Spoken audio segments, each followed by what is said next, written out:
Welcome to another Simple Dad TikTok tutorial.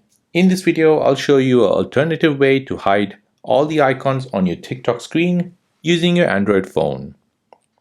If you're new on the channel and you want to find out more about your iPhone, your Android phone, or any other social media apps, then go ahead and hit that subscribe button to become a part of the Simple Dad community. Hit the like button if you find this video useful.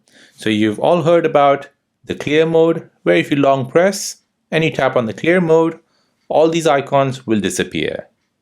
However, on an Android phone, there's a hidden feature where you can basically use your two fingers and hide all of these icons here while you watch your TikTok videos.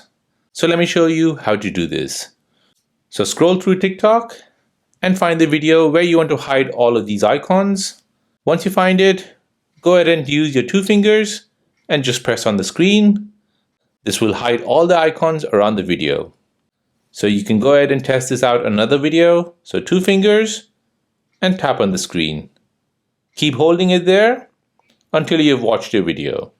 Once you release it, the icons will reappear.